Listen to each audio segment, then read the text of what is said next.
Our last story tonight is about Claire from Norfolk. Now, she grew up just like any other ordinary little girl until she was hit by a debilitating illness. There's no known cure, and it can affect even the healthiest of people. Claire let me spend a week with her so I could get an insight into her lonely life with ME. I was first diagnosed when I was 12 years old. It was 2 years after I first became ill.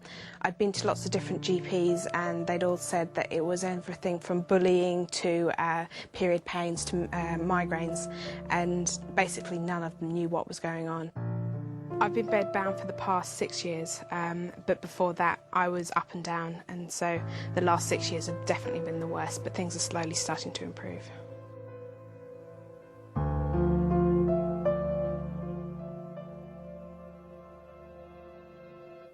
It's kind of a perspective on a world that when I'm trapped inside a room I can still see, you know, things that are going on outside, and it's very relaxing to watch, just to kind of see, you know, the animals that don't have any problems, don't have any worries, just, you know, all they do is, you know, feed and sleep, and you know, sometimes that feels like pretty much all I do.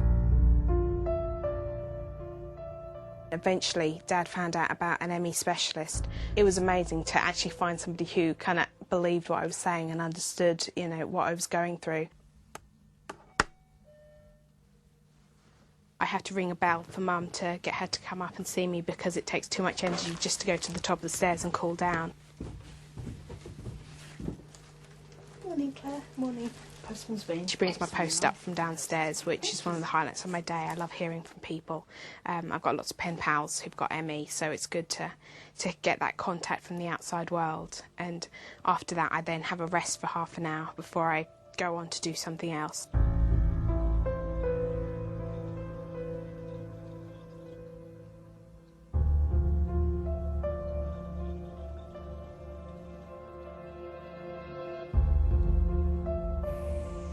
What would you like for breakfast this morning? Can I have some toast and some tea? Maybe some honey? Yep, I can get that for you.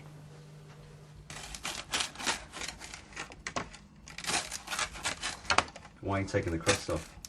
It just saves her some chewing, because chewing takes a lot of energy, and it just means energy left for doing something else in the rest of the day.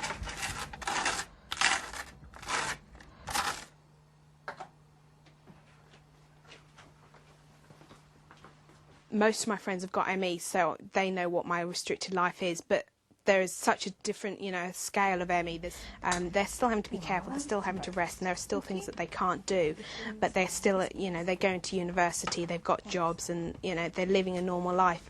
And that can be quite hard to hear about it, because I know they're still going through things, and I know they're still ill, but I wish that I was at that level of illness kind of thing. I wish I could be, you know, having the energy to do that.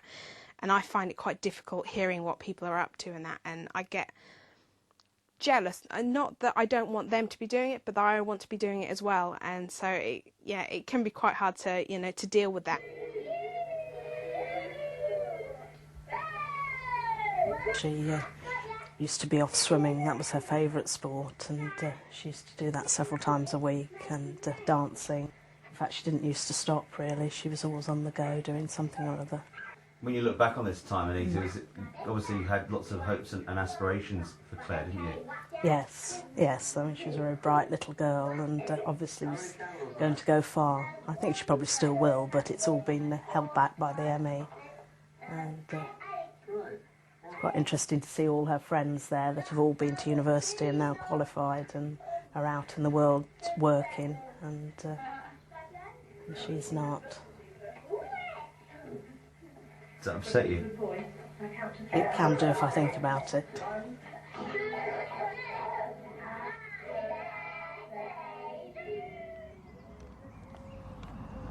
That bad. Yeah, up there.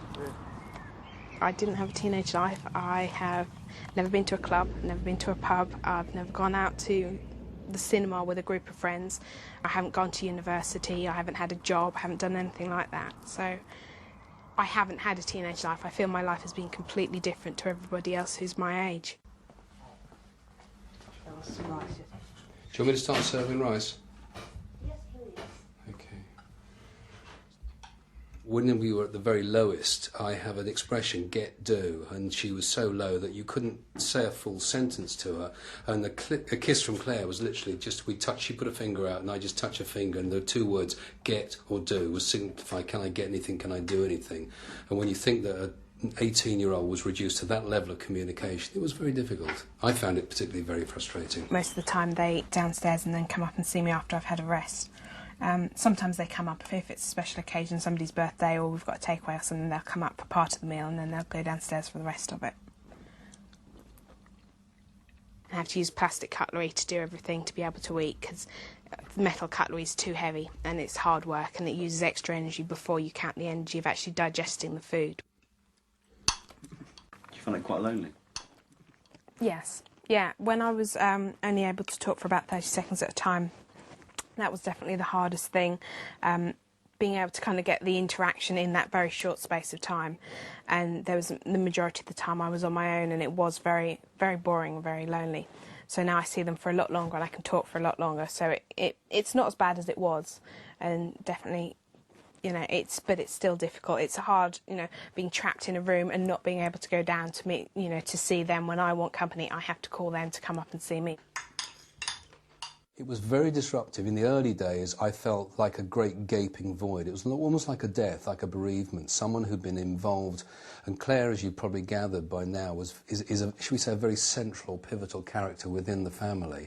And to suddenly have someone who was bright and vibrant and interactive just suddenly drops away, fades out, just left a gaping void, so that a meal table, up until she was 8 or 9, was set for 4, and suddenly it was only set for 3. It's pulled us and it's tested us to our measure. It's certainly, from a marriage point of view, it's been very difficult at times, although at the end of the day I would say that we're far closer. Certainly, you know, I think all 4 of us. If I concentrated on the 4 walls, on the door, on the window, how I can't really get out, it feels like being in a cage, but if I think like that, it's going to feel worse and it's not going to help, because I can't do anything, I can't change it, so I just get on with it and try and make this life as, you know, as much as possible and do what I can. The worst thing is that I can't do anything to help really get her better. I'd love to be able, there was something I could do to help her get out of the ME. What's your wish for the future? My wish is to be well, is to be healthy and to live a normal life, to have all the opportunities that everybody else has and to be able to take them up and do what I want when I want, to have a career and meet someone, get married, have children, just the normal things that everybody wants. That's all I've ever wanted.